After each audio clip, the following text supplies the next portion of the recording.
I'm from the east side, the heart of East Austin. I attended all schools here, Zavala, Allen, and Johnston High School, United States Marine Corps. Served tail end of Vietnam, and ran for city council in 96, 97, and Justice of the Peace in 1993. Okay. And talk about your time in the service again, you Marine Corps. Yes, United States Marine Corps, everybody's a basic grunt. 0311 is basic grunt, but I was a truck driver. I was a little bit of recon also. I did a lot of specialty jobs that were, I guess, not known during that era, but I did a lot for my country, and I'm proud of my service to my country as a United States Marine. Okay. You said you're born in Austin? Or I'm a native Austinite, native East Austin. East Austin, gotcha. 2327 East 5th Street. Okay. And you said you ran for council in the 90s. Talk 1996. Well, I decided to run for city council in 1996. Obviously, back then it was at large, so it was very difficult. If you didn't have money, well, you just didn't get elected. But and then I ran in 1997 for city council, again against Bill Spellman, the millionaire. So I went against two millionaires. It was a tough job, but I educated the city about the needs and concerns of the population, the homelessness, even back then in homelessness. We needed transitional housing, transition people out of homelessness into self-sufficiency. So that was I did that out of my heart. I love doing that. I love to help people, and they gave me the title of Youth and Senior Citizen Advocate because I advocated for the youth and the children and the seniors that paved the way for us. I don't know if it was Jaime or somebody was telling me the other day that people used to call you the mayor of East Austin. Is that true? Yes, they gave me the moniker of the mayor of East Austin back in the 80s, and I said, I'm not a mayor, I'm just an old Mexican, you know.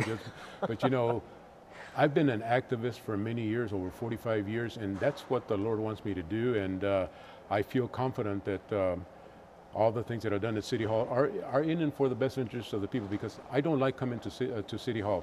It's too contentious, pretentious, and sometimes it's not the decisions are not the best in the best interest of the community. But the homelessness, the child care issues, single women and children are homeless. I've been doing this for many years, and you know, I've never taken money for it. It's out of my heart. That's what's called the activist. Okay.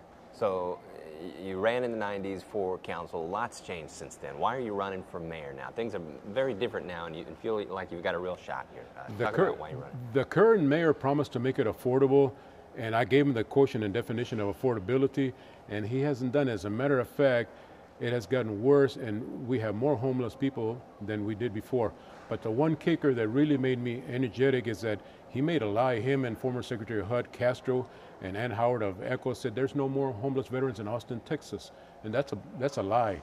You can see it around Austin in the hills. You can see it in the woods. He did a bad service to my veterans, because there are still a lot of homeless veterans in Austin, Texas, and you don't do it. And besides, it's made the city expensive. I told him when I helped him run for mayor, make it affordable, and I gave him definitions of affordability. He has made it more expensive, and it's not good for the people. We have a low socioeconomic status group, and it's more the population than any other combined Anglos and African Americans and Hispanics. We have a lot of homeless people that need help and are not getting done. Okay, so did you support Mayor Adler in the beginning? I did. I went, as a matter of fact, every time that I got discharged from South Austin St. David's, my wife and I would go phone bank for him in his campaign headquarters on Barton Springs. And I had heard things that he was a closet Republican from Nelda Wells Spears, the former tax assessor collector of Travis County, may she rest in peace. But I told him, make it affordable for the people. We have people struggling, single mom with children that are homeless. Just go over there to Caritas or Salvation Army, and you'll see still a lot of homeless people and a lot of homeless veterans also. Okay. So if you get elected mayor, is it fair to say that the homeless and affordable housing is like your top issue? Well, there are three. The budget. $4.5 billion in the budget this year.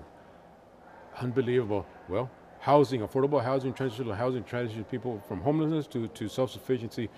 And the youth, the children, the single women and children deserve more better housing and more wraparound services. Not just housing, but remember, to succeed in life, you have to have the wraparound services that help the support structure. Okay. I guess that's it. Anything else you want to add here about why you're running? I just want to say thank you to the